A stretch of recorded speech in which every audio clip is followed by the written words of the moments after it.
This is the Trump assassination. Good afternoon. Welcome to Washington for a special edition of Special Report. I'm Brett Baer. Coming up in a few minutes, my world exclusive. Holy shit, bro. Like, they got him on the Logitech G910 webcam right there. Damn. They are down bad. He looks stressed? Yeah, probably because they're bombing his country. Like, if I was him, I'd be stressed too. Because of the bombs. With Israeli Prime Minister Benjamin Netanyahu. The I'd be first really since the stressed. Israeli strikes on Iran began. But first, this afternoon, a Fox News alert, the growing conflict in the Middle East. Israel launching a third day of airstrikes across Iran. Israeli officials advising Iranians to evacuate arms factories and threatening to use even greater force. Iran saying 128 people have been killed, 900 wounded. Did you see his eyelids? I know where you're going. We've had enough conspiracy shit so far today. Let's just watch the interview, okay? I know exactly where you're going. Far. The Islamic Republic responding with missile attacks of its own, which have killed 13 people, wounding more than 360. Iran's foreign minister saying today his country will stop its attacks if Israel stops theirs. Let's get the latest now from Chief Foreign Correspondent Trey Yingst, live in Tel Aviv. Good afternoon, Trey.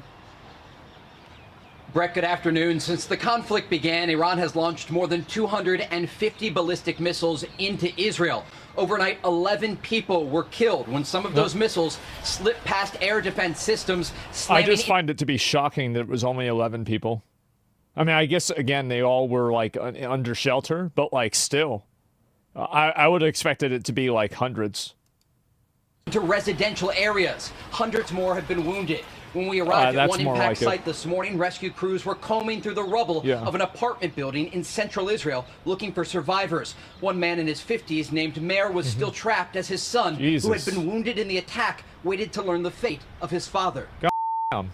Right now, rescue workers are digging through the debris following that erupting ballistic missile attack that targeted central Israel.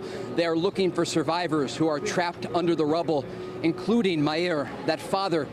His son Ofek is off in the distance, still wearing his hospital gown after he was pulled from the blast site.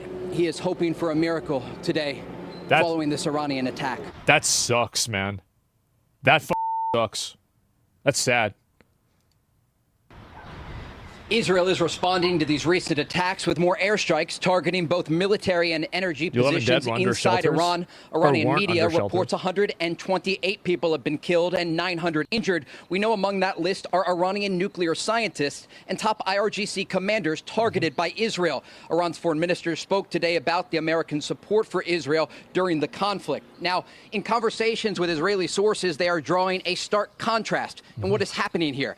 The Israelis are going after military and nuclear sites. The Iranians are firing ballistic missiles toward Israeli civilians. Brett. Trey Yingst in Tel Aviv. Trey, thank you.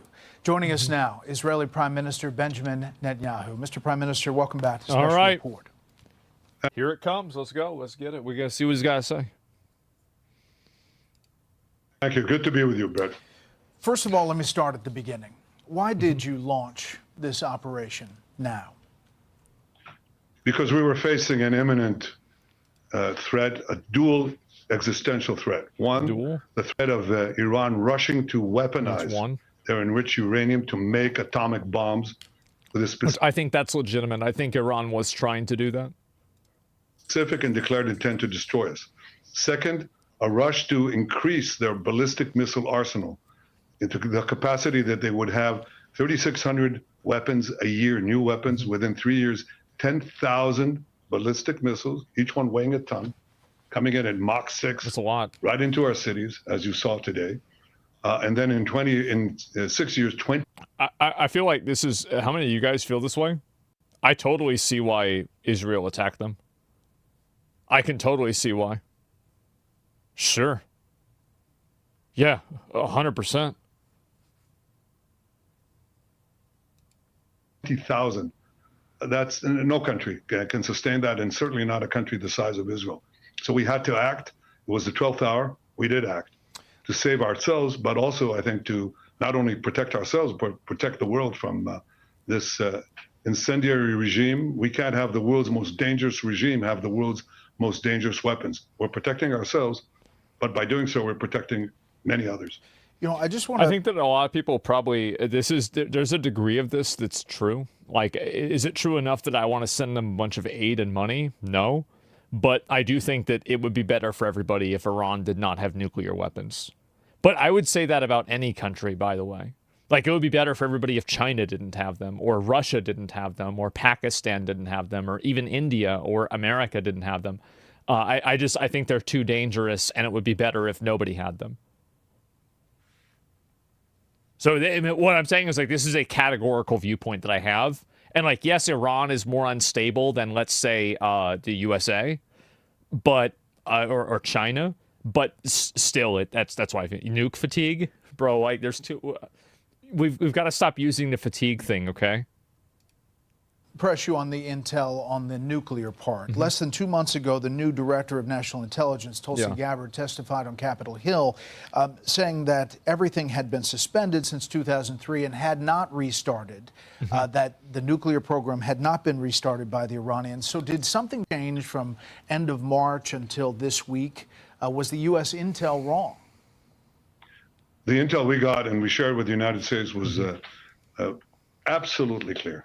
Was absolutely clear that they were working in a secret plan to weaponize the uranium. They were marching very quickly. They would... Again, easily I could believe that.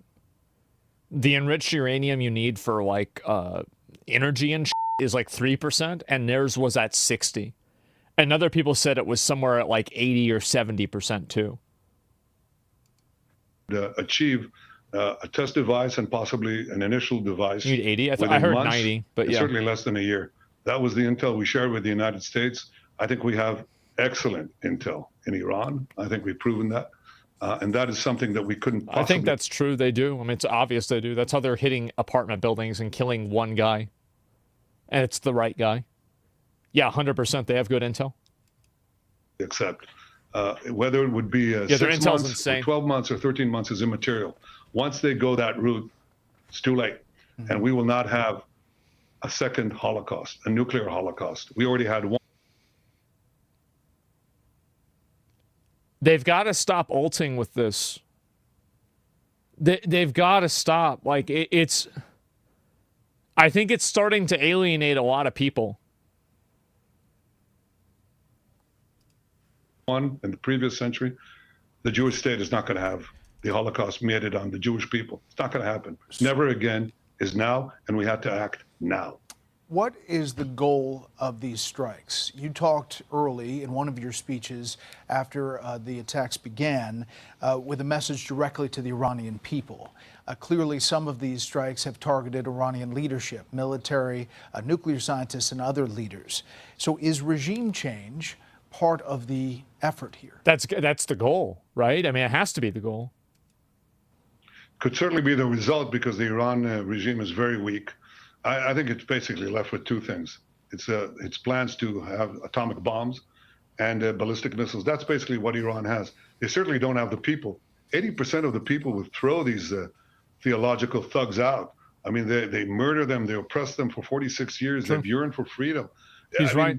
They shoot women because their hair is uncovered. They shoot students. They just suck the oxygen from this. They just suck. Yeah, they're assholes. There's a bunch of assholes over there. Yeah, for sure. He's right. Yeah, I mean, true. Yeah, he's totally right.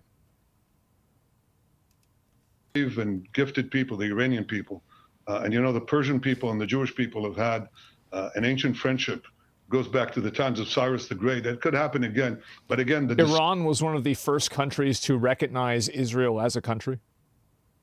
Back in the day, they were OGs, and they had like ventures together, like they had this pipeline, and really after that revolution in the 1979, I think that's when it changed.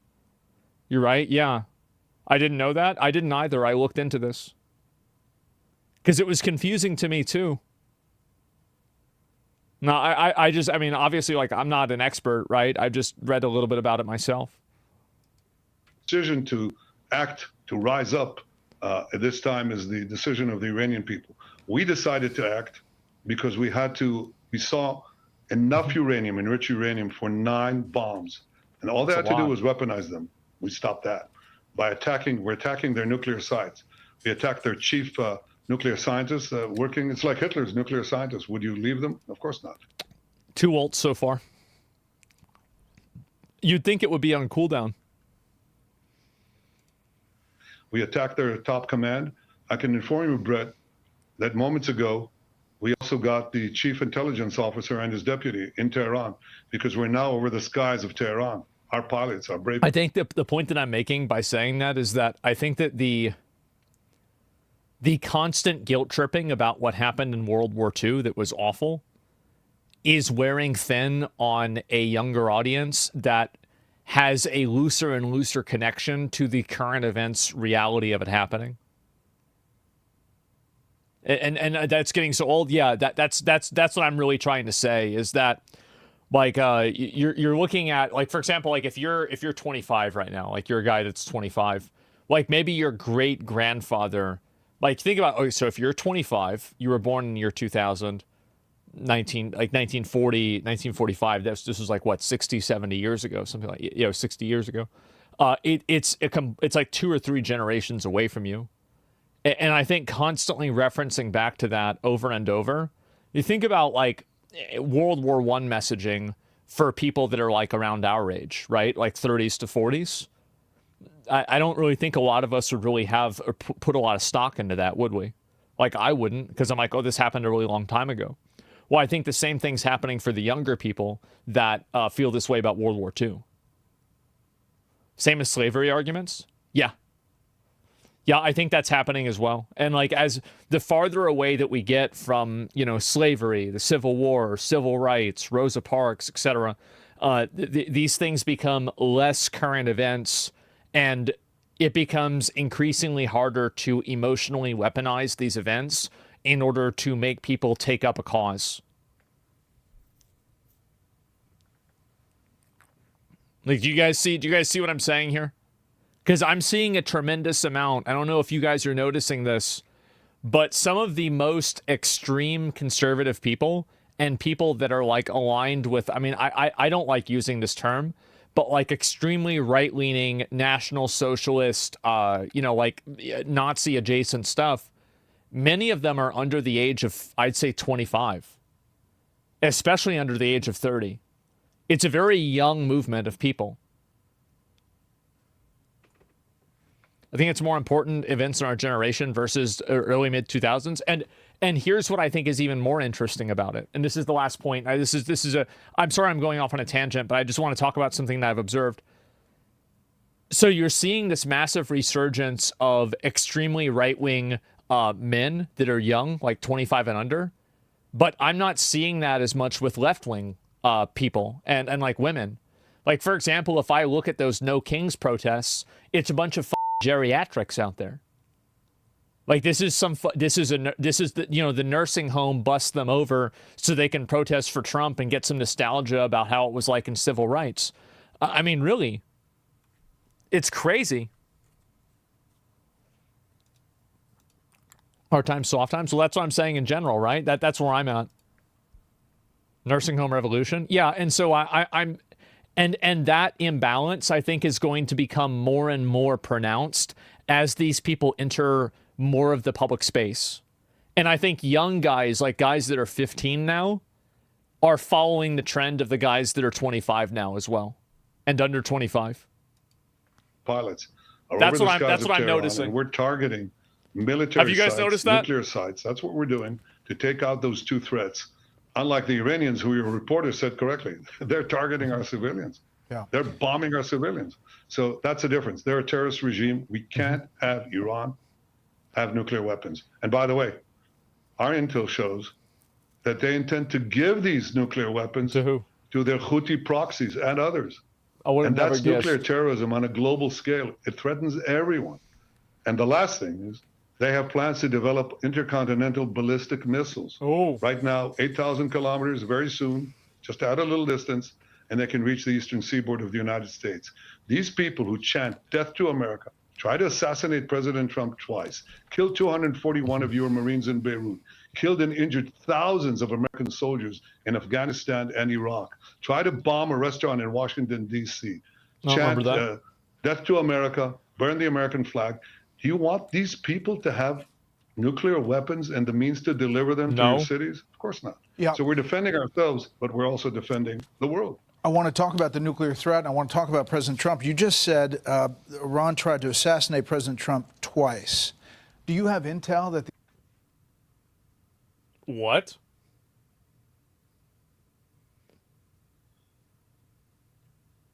Wait, what?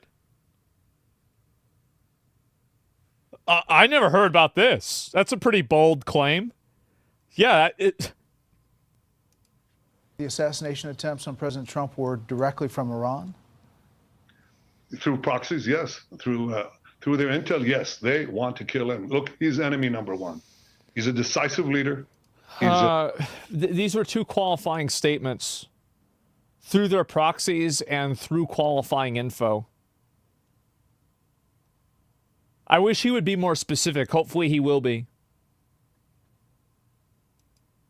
He never took the path that others took to try to bargain with them in a way that is weak, giving them basically a pathway to enrich uranium, which means a pathway to the bomb, padding it with billions and billions of dollars.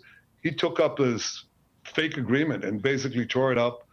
He killed Qasem Soleimani. He made it very clear, including now, you cannot have that was a in 2018, weapon, which means I think. You cannot enrich. He's been very forceful. So for them, he's enemy number one. Yeah. Look, they also tried to kill me, but I'm his junior partner. When did they understand that President Trump is a great threat to Iran's plans to weaponize nuclear weapons and use them. When did you tell President Trump you were going to launch these strikes? Look, I've been in contact contact with President Trump. We've known each other for many years. And obviously we informed our American friends and President Trump, our great friend, ahead of time. We did. He knew about it, of course.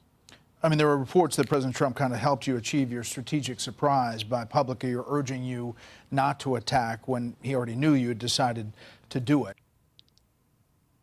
Again, would I bet that, again, this is the kind of stuff that would Trump have done this? Absolutely, he would have done this. He would have said, okay, guys, yep, we're going to have a negotiation tomorrow. I'll see everybody tomorrow. And then, oh, wow, the negotiations didn't work out. Okay, well, I gave you 60 days, and on the 61st day, oh, wow, look, a bunch of bombs show up, and everybody that disagreed with me is dead now. That's crazy. What are the odds? So you were close. He's trying to implicate us in this nonsense? No. Really? Do you think that's... I think that's exactly what Trump did. Mafia tactics? Yeah.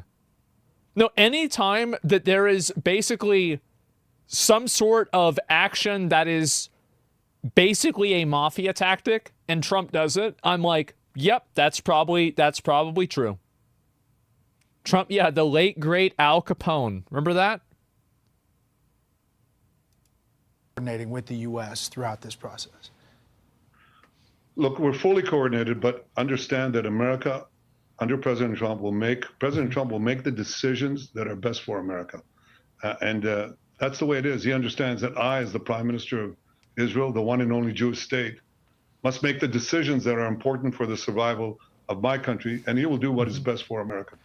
That is a relationship of mutual respect and mutual confidence. Does Israel have the capacity to strike Iran's nuclear sites deep underground?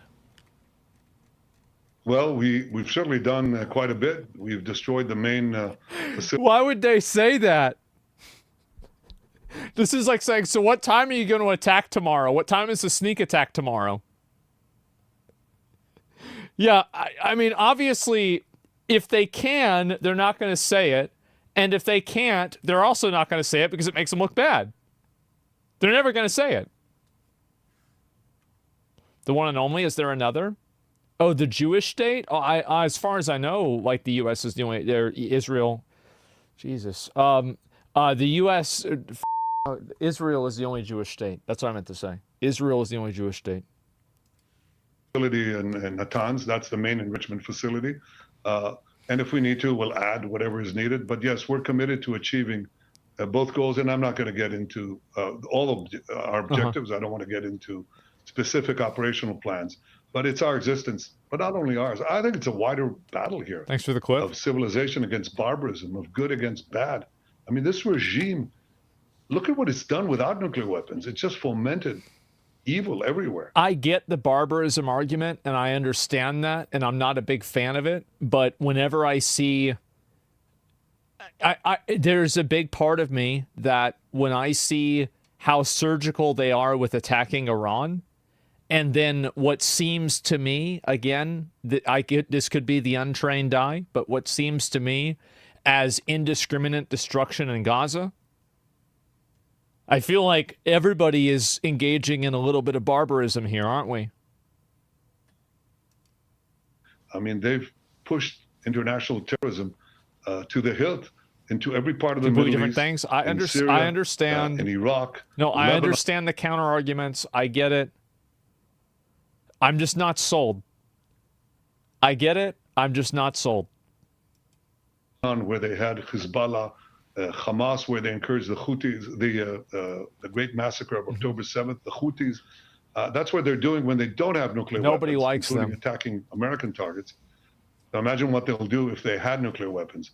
And I'm always amazed at people who say they care about America and they don't want a war. They're right. Yeah. This is a forever war that Iran is doing without nuclear weapons.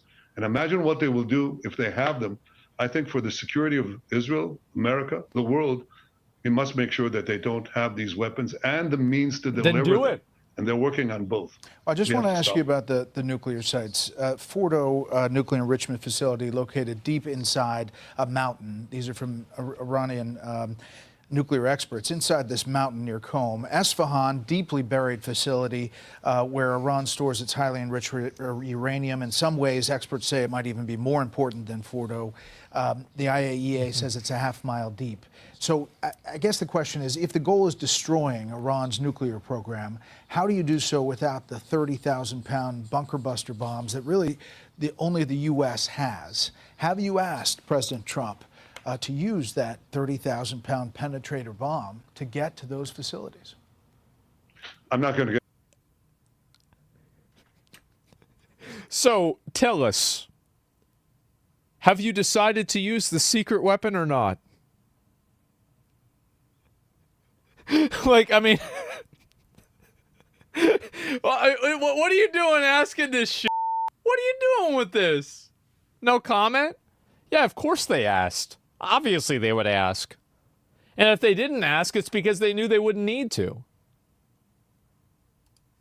Get into my discussions with the president. Yeah, I'm not going to talk about that. His decisions are his decisions. As for these targets, we've destroyed. One thing that I do have to say that I appreciate from this guy is that he's not entangling the U.S. with his language.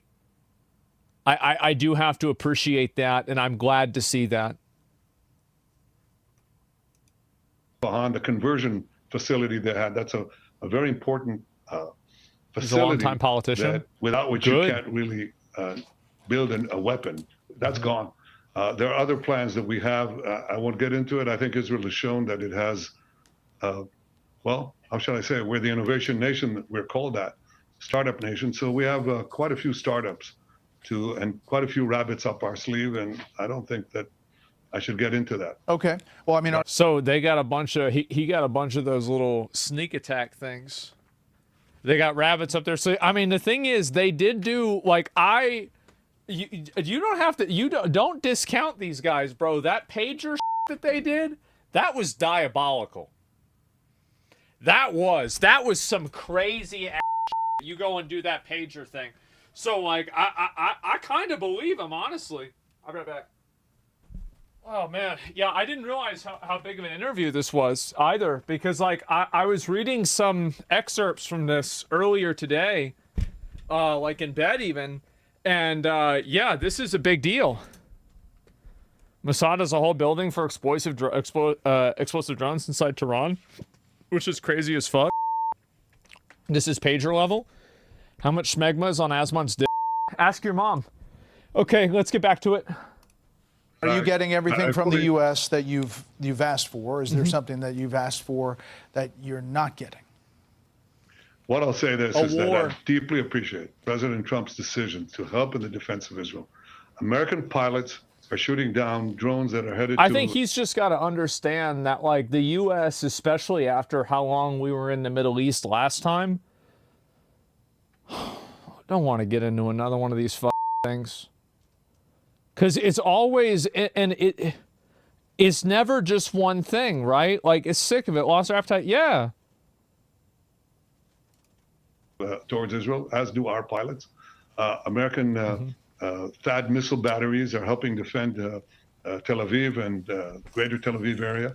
American Aegis ships are in the Mediterranean. That's all a decision by President Trump, which I deeply appreciate. Again, his decisions on what to do at any given time is the president's decision. I trust his judgment. That's fine. Do you have any estimate on how much you have set back Iran's nuclear program? I think that based off of that, Trump has given them certain promises behind closed doors that he will assist them with things. Because it seems like he's no longer trying to proposition to the American people to, like, create pressure on Trump. I think it's probably already happened. Now, what are those? What is that? I mean, hopefully we don't find out, but I don't know. I think we've set them back quite a bit. I think they were completely surprised. And, you know, surprise is a great element of success. Remember the pagers? Yeah. Remember Nasrallah? That's part of breaking up the Iranian axis. True. And we achieved that with surprise. And I think we achieved a great surprise the other day when we started. You know, we could wait and wait and wait. They'd string along the negotiations. We gave them a chance. I gave them a chance. That's the reason why they bombed them after they planned the negotiations, is because they thought they were just fucking around. I feel like it's pretty obvious that's the reason why they did it. Israel just directly threatened the U.S. president that if the U.S. doesn't join the war against Iran, they will kill him. I mean, I don't know. But that's not how I would interpret it. It became clear, I think, to the United States as well, because the president was very clear. He said, you can't have nuclear weapons. No, that person is just, again, unclear English. What he means to say is that they is Iran and not Israel. But because he wasn't clear in the way that he structured his sentence, it sounded like he meant Israel. And in order not to have nuclear weapons, you can't enrich uranium. And they basically strung everybody along, and it was clear to us it was going nowhere. I could wait and wait and wait until they officially declared that the talks were off, or they, and we'd officially declare that we're going to attack them. That's not how... They intentionally led them to believe that they would continue talking to them to lull them into a false sense of security so they could kill them. That's obviously what happened. Duh. I mean, that's art of war stuff. I mean, come on. Like, there's a book written on how to do this from 2,000 years ago. I conduct wars. Just pay for your own bullets, dude. Wars. Yeah. So we're geared to do whatever is necessary to achieve our dual aim, to remove two existential threats, the nuclear threat and the ballistic missile threat. And we're doing that as we speak now in Tehran, but we're not bombing the population. We're telling the population, leave.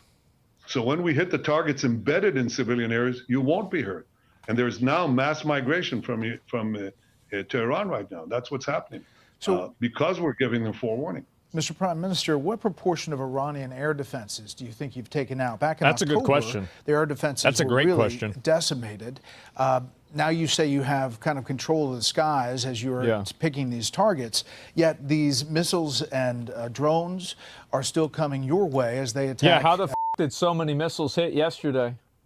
I never seen the Iron Dome up that bad. That's a lot. As you point out, civilian areas inside Israel. Well, you're right. First of all, we're doing a lot to prevent a lot of them from coming in, but it's not hermetic. You're quite right. But when I say we have control of the skies, you correctly said that they had a very dense anti-aircraft batteries between the western border of Iran and Tehran, and basically our incredible, there's no other word to describe it, our incredible intel guys and the Mossad, they did wonderful work to peel off the layers of protection that they had, and our pilots took them out. And so we have a free highway to Tehran, and we can now pick off the targets that we need in Tehran and other places without having our planes shot down. And so far, none of them have been shot down. And I hope that continues. I thought they said one of them got shot down. Are they denying that? I guess maybe they are. We are absolutely I heard at least one to remove this threat. This is what you have to do. Who knows? You stand at the brink of catastrophe. And I think it's not just our test. Do we actually believe that Iran would nuke Israel even ever if they even acquire nukes? If they do that, it would be mutual mass destruction. Israel's nukes as well. I mean,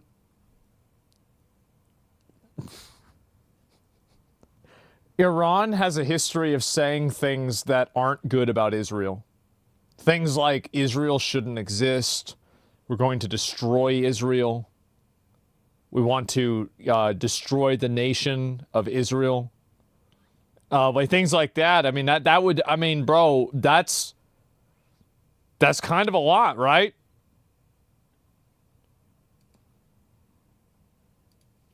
So Churchill talked about the slumber of democracies. He said that democracies tend to sleep until the jarring gong of danger wakes them up. Well, sometimes it might not wake them up. Certainly, we didn't need a wake-up gong. I've been talking about the Iranian threat for 40 years. 3 years, I think, 4 years after the Iranian regime, the Ayatollah regime, hijacked Iran and the people of Iran. I said the greatest threat facing Israel and potentially the world is this regime that will try to arm itself with nuclear weapons.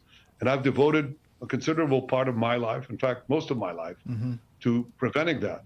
And when the gong of danger sounds, and you know it's the last moment, it's the 12th hour, you've got to act. That's what responsible leaders do. And what I want... I don't blame him for attacking Iran. If I were in his position, I probably would have done the same thing. I mean, I can't know that because, like, he knows a million times more about it. But, like, based off of just, like, my layman's perspective, yeah, of course. Of course they would attack them. Yeah. What I seek is that the entire world will do what President Trump is doing. He's standing up for good against evil. He's standing up for the right against the wrong. He's standing up for good against bad. And I think that's very admirable. I salute you for it, President Trump. The president's also, however, Mr. Prime Minister, calling for Iran to get back to the table. He definitely knows the fix is in. I feel like that's the vibe I'm getting. Table. You don't seem to be saying that that's worth it. How does this end? Well, in fact, I said it is worth it if they'll do what the president wants, and that is eliminate their enrichment capacity. You know, that's a lot better than my country, my forces, my brave pilots having to do it. It's much better than our Mossad operatives on the ground having to do it. But if they don't do it, and they certainly didn't want to do it, it became very clear, we had to act. We don't wait until we have a nuclear holocaust. That's not going to happen again. So how does it end? Well, it'll end when we remove those capacities, and we will. I don't think that'll matter if you remove the capacities, because you're still going to have the same exact people that are running it that are going to try to do it again or try to do something else similar to it. The problem is the people running the government there. It's not like the nuclear weapons are obviously an enabler for bad actors, but it's mainly the government there that's the problem. Regime change, yeah, that's the goal. The people will die soon too. Yeah, I mean, like the main guy will. He's 86, right? I mean, 86 is pretty old.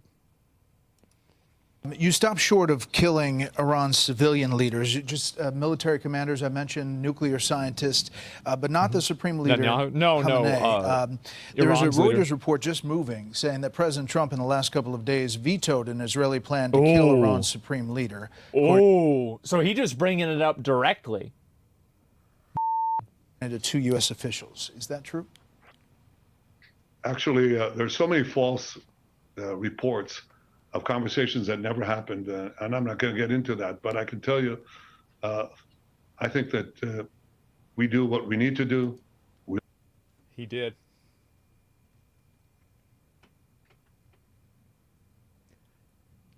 He did. Yeah. There's so many false reports. We do what we need to do. Yeah. With that answer? We'll do what we need to do. And I think the United States knows what is good for the United States. And I'm just not going to get it. Okay. That. The Iran foreign. Yes. Absolutely.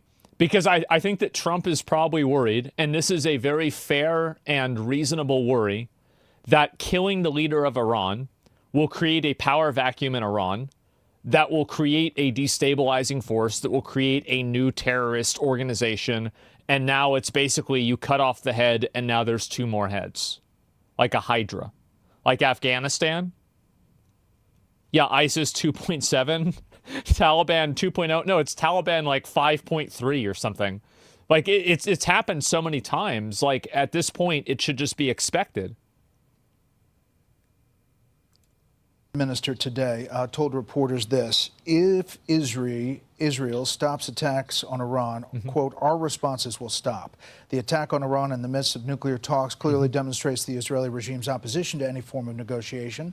Of the canceled talks that were intended to take place today, he said Iran would have presented a counterproposal that, quote, could have opened doors for an all-out agreement with the Americans. So, again, the foreign minister saying, if you stop, they will stop. What's your response to that? Well, first of all, it's hogwash. While they were negotiating, the Ayatollah just says it's bullshit. It's like, yeah, they're lying. That's it. The funny thing is that I actually the fact is I kind of believe him. Yeah, he's like, yeah, they're bullshitting.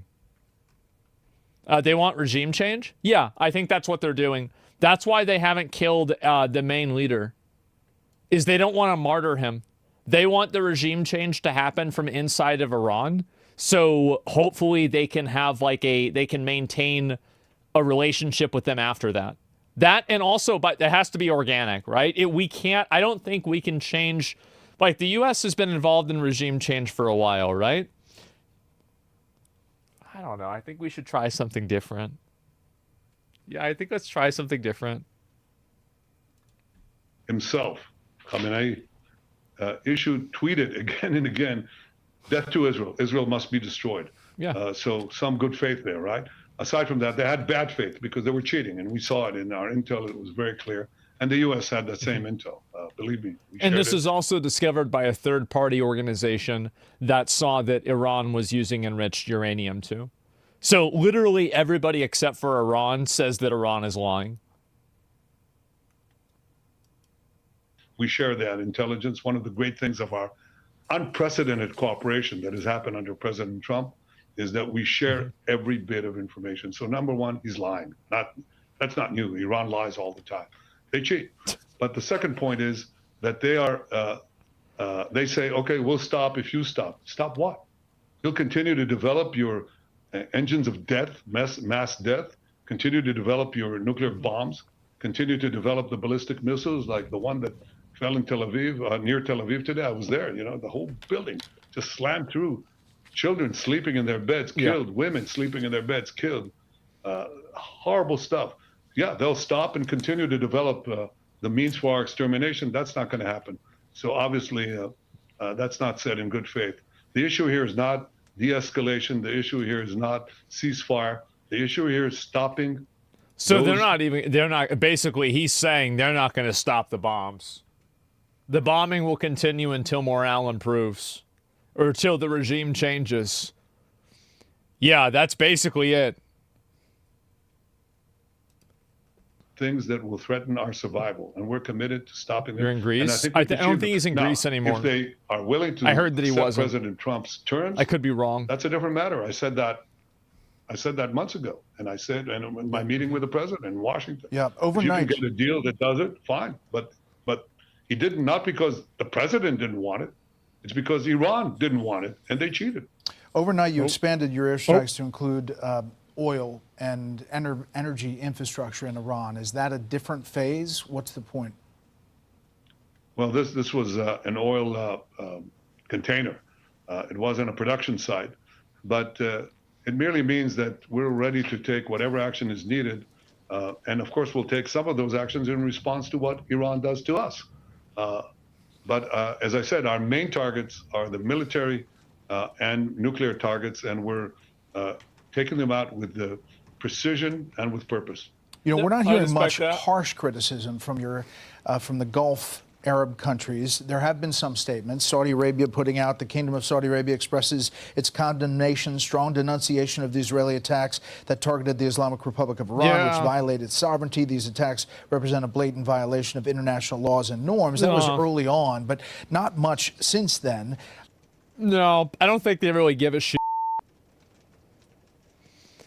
Yeah, I don't think they care. Saudis are happy about this? Yeah. Oh no. Anyway. How do you judge? Everyone hates Iran? Yeah, it seems that way, right? And, yeah, Saudi Arabia literally allowed them to use their airspace? What? Yeah. I think also, like, after all those meetings Trump did with the guys in the Middle East, the last thing they want is to get behind, like, I mean, he just locked in a bunch of money for them, and they locked in, like, trillions of dollars of trade. They don't want to f that up. That's the last thing. Also, by the way, it's raining kind of hard outside, so if I go offline, that's the reason why. It's raining, it is. To what's happening It's nice. Now. It's very nice. It's cozy. Well, I'll leave that to them. They can speak for themselves, but I truly believe, you know, that we have a great future if we take out Iran. Iran has been the systematic fomenter. It's not even taking out Iran. It's taking out their government that's hated by their people. Sabotage. Like, terrorism. I would not... What do you guys think? Where do you think Iran's government has a higher approval rating? Western leftists or Iranian people?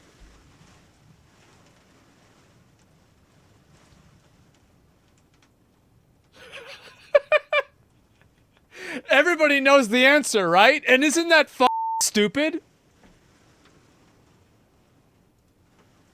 It's not even close, yeah. You know, the Saudi oil facilities. Is that embarrassing? Send terrorists everywhere. It's actually wild. I know. So I think that I have a different conception, a different future. And it was embarked on with the help of President Trump and his leadership in the Abraham Accords, where we signed peace treaties with 4 Arab states, expanding the peace, something that wasn't done for a quarter of a century. Damn. And I believe that we'll have opportunities to expand the peace as well with other of the Arab states next to us. I think they understand that Iran is a mortal threat to them as well. Mm-hmm. They have their eyes on their oil facilities. Yeah, none of them over there like Iran. Yeah, this is the thing. Nobody likes Iran. Like, Iran's trying to ask them to help, and they're like, oh,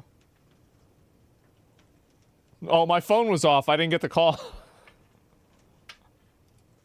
The waterways with the Houthis, they want to conquer the Middle East. And the one obstacle they've had so far is the state of Israel, because we're the ones fighting Iranians. And the other obstacle they have is President Trump. And I think, I'll tell you, they think that President Trump is an enormous obstacle. Mm-hmm. They think that Israel is a very big obstacle.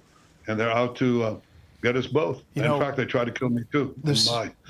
They fired a missile into my bedroom window. They missed. Wow.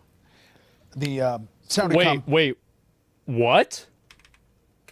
To get us both. In fact, they tried to kill me too. They fired a missile into my bedroom window. They missed. Wow. They missed? Jesus. What the f? Yeah, they did a drone? I didn't even know that. I never heard. I guess I wasn't paying attention when that happened.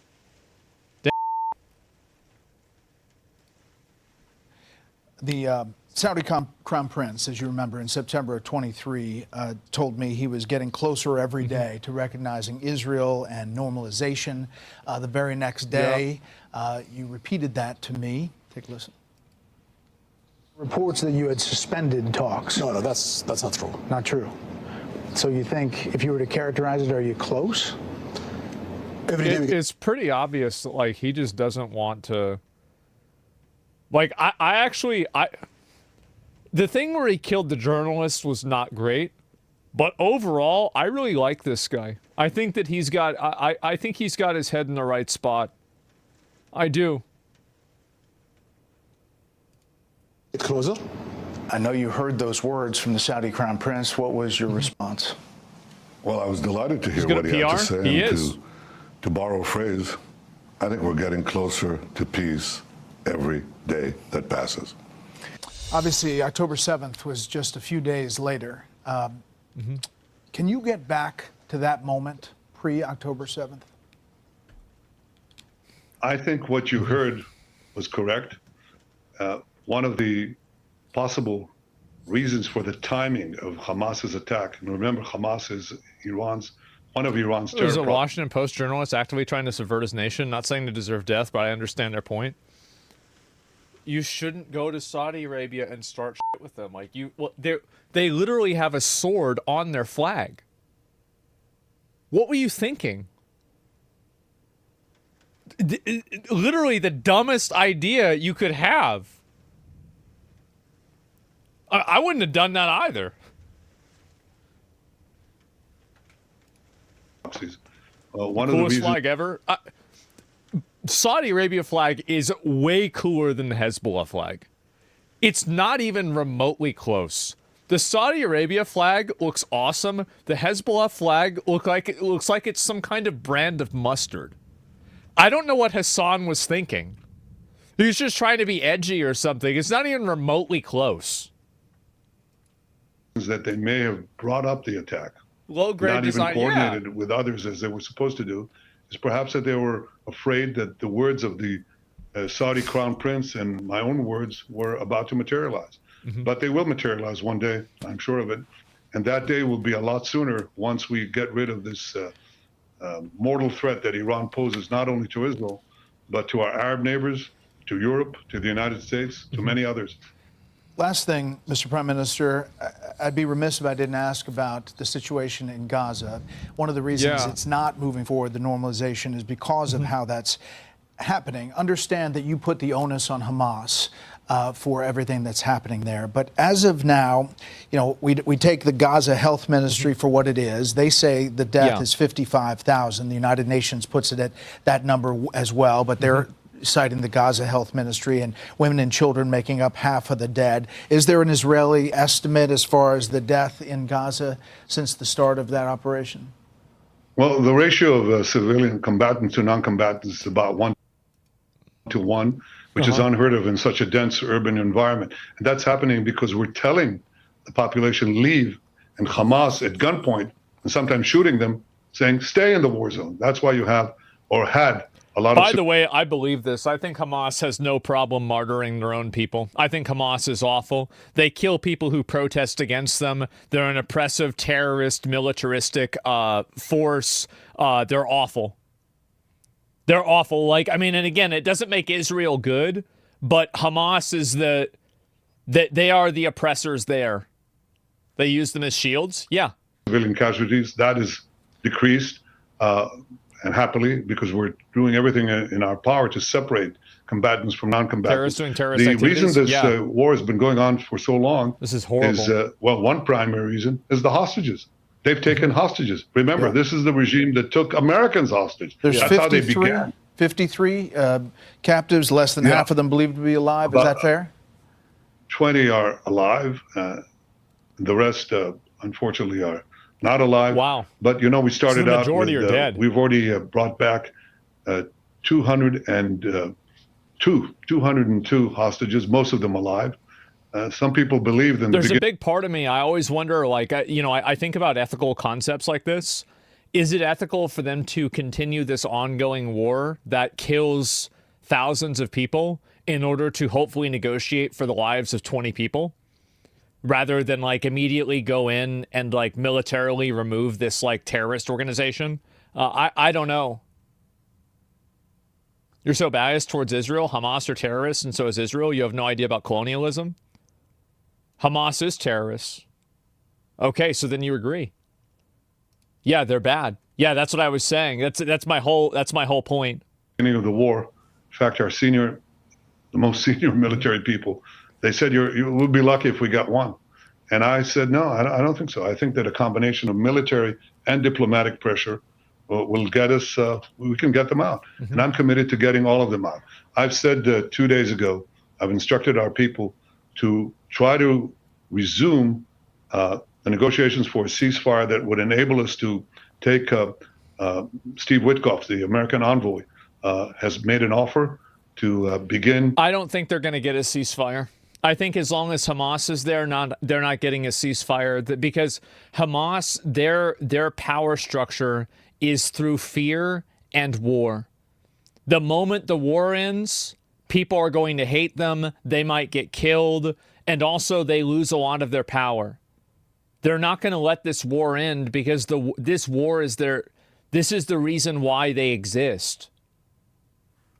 Yeah, pressure Qatar. Yeah, that's it. A 60-day ceasefire in which half of those hostages would be released right away. And I said, yes, we're ready to go. There's been some development there. I hope we are able to do that, because I'm committed to getting them out. And I'm committed to getting them out and also to separate the Hamas from controlling the humanitarian aid that we're trying to give the people of Gaza. And you saw people from Palestine complaining about this, about how Hamas basically acts as the only liaison to the Palestinian people, and Trump, big W move by Trump, subverted that and started giving aid directly to the Palestinians. Because that's the problem, is like, and if you're a Palestinian, like, Hamas is making this a lot harder for you. They're trying to give, yeah, sure. And yeah, Hamas even raids the aid trucks. Yeah, exactly. He doesn't want to stop because there's still Palestinians there, and he can't build Israel settlements. Because they rob it, they steal it, and then they take a good chunk for themselves, and then they hike up the prices and give a pittance to the civilian population. So we have a plan that we devised with the help of American firms to separate the giving of the humanitarian aid to the population from Hamas control. That is a really good idea, and I think that's how you beat them. It's another thing like Iran. Like, you can't just rely on, okay, well, we're just going to go in there and just like kill all of these terrorists, right, with the military. You have to empower the people to do that themselves. Israel and human treatments Palestinians for 20 years is what built Hamas. Israel is bad. Like, I'm talking about Hamas being bad. Like, I think that we've already established that Israel could do a better job and is bad in terms of how they've treated Palestinians. This is already a defined reality.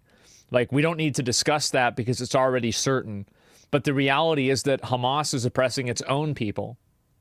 They're doing it to their own people. People who speak out against Hamas, they kill them. I don't see how, like, anybody can't see this. It's crazy that, like, in the U.S., people have gaslit themselves into supporting literal terrorists. These are literal terrorists that kill their own people and try to control the aid so the people don't feel like there's any other solution other than them. They're awful. And we're accused of starvation policies and all these other demonizations and vilifications against Israel. Look, we're a democracy fighting an island in a sea of evil, and we're doing what we can to remove this proxy, this Iran terror proxy as well. But the big problem, the big question for Israel, for humanity, for the world, for Israel and the United States. Somebody said, watch you talk about Israel is so frustrating, you're so biased. Everybody says that I'm biased, and everybody getting into this, you're not calling Israel terrorists. Hamas are the terrorists. This is a terrorist organization, and the sooner that they are removed from Palestine, the sooner the Palestinian people can be free. They are awful. They're awful. Anybody who's trying to play defense for it or say, but what about, or anything else besides that, you are just simply muddying the waters for no reason. For literally no reason. There can be two bad actors.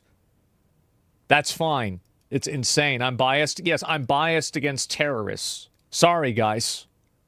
Not a fan. It's not biased to side with the lesser evil who can easily be negotiated with on a very diplomatic level. Yeah, it's just common sense. It's being pragmatic and intelligent. I mean, there it is. You're not even debating a point made. No one's saying Hamas is not a terrorist. We're saying Israel is a terrorist state. They let October 7th happen to wipe out Gaza, and now they want all Palestinians to leave their home country. This is ethnic cleansing. If you don't agree, you're naive. So that they let October 7th happen. I mean, there's a possibility of that, but like you don't really have any proof or any evidence of that happening at all. And also, even if they let it happen, it was still Hamas that did it. So like, I don't even understand. Like, you're still you're letting a terrorist attack happen still means that a terrorist attack was going to happen. So what, like, do you even think about this more than like 1 second? Yeah, it's so stupid, man. So stupid.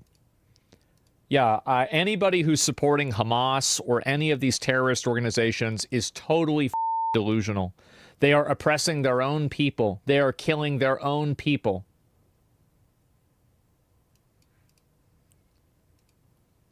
Is whether we can take away the weapons of mass death from this cult of death that is in Tehran. The tyrants of Tehran will not win.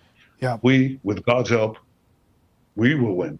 So just address the critics who say about Gaza that you're trying to make Gaza unlivable in order to push Palestinians out of the territory permanently. When they say that, what's the response? Yeah. Well, because it's another lie. These are incredible lies. I think, first of all, no army in the history of the world has gone through the lengths that Israel has gone. People support them because they're the only opposition to Israel. Be realistic, you're delusional. Bro, it is shocking to me that so many people are so stupid. You're actually this stupid that you think that Hamas, a literal terrorist organization that kills people who protest against them, that controls the aid, starves and kills their own people, that you think that they're not bad. They're awful. This has nothing to do with Israel or not. You can say Israel is bad too. Israel's awful too. Fine. Sure. That doesn't make Hamas any better. It's insane. You can't even argue with them anymore. They're actual retards. It's just sad. It's insane to me that people, like, it's Western leftists have actually, they have contorted their views so much that they are supporting a literal oppressive terrorist regime that kills people who disagree with them. Insane. I would have never expected that. To separate combatants from non-combatants using millions of text messages, phone calls, you name it, everything, leaflets even, getting the population out. Otherwise, we'd have an enormous number of civilian deaths. And of course, Israel has that firepower, but we don't use it because that's our moral base. But the other thing is equally that we're not trying to destroy Gaza. We're trying to remove the threat from Gaza. And as far as the choice of people, if they want to leave or not, President Trump has given a brilliant idea. He said, look, Gaza has to be rebuilt. It's been destroyed because every place is booby-trapped. So, the population finally leaves. They overcome the threats by Hamas to shoot them, and they just leave. They tell Hamas, leave our buildings, and they almost get shot by Hamas. They're not going to be able, I don't know how they can do that, honestly, because, like, again, Hamas are the ones with all the guns and everything. Didn't the people of Palestine vote for Hamas? Yeah, like 20 years ago. Things have changed. But when they leave, they booby-trap everything.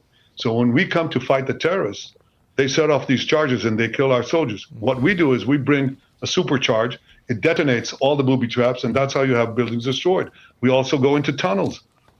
Sometimes at great sacrifice. Our UN ambassador, Leiter, had his son, 39-year-old father of 7, killed because he went as a reserve soldier to defuse these tunnels. But we put charges there. They blow up the tunnels. The tunnels are below buildings. The buildings collapse. So there's a lot of demolition in Gaza. It has to be rebuilt.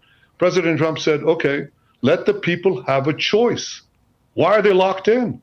They're not locked in other battle scenes, and the people leave by the millions in Ukraine, in Iraq, in Syria. They're left by the millions. In Gaza, they're locked in. He said, why? Give them a choice. If they want to leave to other locations, help them with a voluntary relocation. If they want to come back, they'll come back after the work of basically restructuring Gaza is complete. And I think that's a brilliant plan. I think it's all for the good It's good for peace. It's good for Israel and the United States. I think it's good for Palestinians. They should be given a choice. Mr. Prime Minister, very last thing. I asked you how long this may last. You said it's up to the Iranians. If you had the opportunity, and you do now, to speak directly to the supreme leader and to speak directly to the Iranian people, what are those two messages you'll say? F you, bitch. Well, the Iranian dictator, really, he's a dictator. He's a tyrant. He has sent us a message calling just about every day for the death of Israel, the destruction of Israel and America, but the death of Israel. So my answer to him is with action, not with words. But to the people of Iran, I say you're great people. You're people of great talent and genius. You have been usurped by this tyranny that has robbed you of hope, has robbed you of a good life. You know, I speak to the Iranian people directly. I don't know if you know this, Brett. I do these videos. I get millions and millions of responses. And they say, Viva Israel, bravo Israel, free us from this tyranny. And I say to them, your hour of freedom is near. Rise up, be free. Mr. Prime Minister, we appreciate your time in the middle of a very dangerous time inside Israel. We should point out you are inside Israel. We've kept your location private since it's a security situation, but we appreciate all the time you've given us. You're welcome back on Special Report anytime. Yeah. Thank you. Thank you, Brett. Thank you. Hey, it's Will. For sure. It's just another parrot for Israel's lies. It's again, you just can't stop. You can't stop yourself. Stop defending terrorism. Stop making excuses for terrorism. Stop trying to act like these people are anything other than terrorists. They're awful. That's it. It's that simple. Think about this. What does something like October 7th achieve? Going over and killing a bunch of random civilians. How does that help the people that live there? It doesn't. It doesn't at all. Yeah, it's peaceful terrorism. These people are awful. Palestine will never have any level of freedom as long as they're being oppressed by that militaristic, psycho paramilitary organization, a terrorist organization that kills its own people just for disagreeing. That's who's oppressing them. Oppressed by Israel? Yes, and Hamas. Both of them. Absolutely. Enough lies? Yeah, it's crazy. And you better deep dive in history. Israel was created until now to know what's happening. Israel, the ones that turned off the water and stuff. All I ask is do more research in your own time. You're not asking me to do more research. You're telling me that I'm wrong indirectly. No, it's not about doing more research. You don't need to do research to see that killing people who protest against you and randomly killing civilians indiscriminately at a festival is evil. This is a bad thing to do. This doesn't, and also it achieves no goal. It doesn't do any, it does not accomplish anything. It doesn't move forward. Like, if these people are acting in the best interest of Palestinians, how does that work in their best interest? It doesn't. It doesn't in any way. All it's done is make everything worse.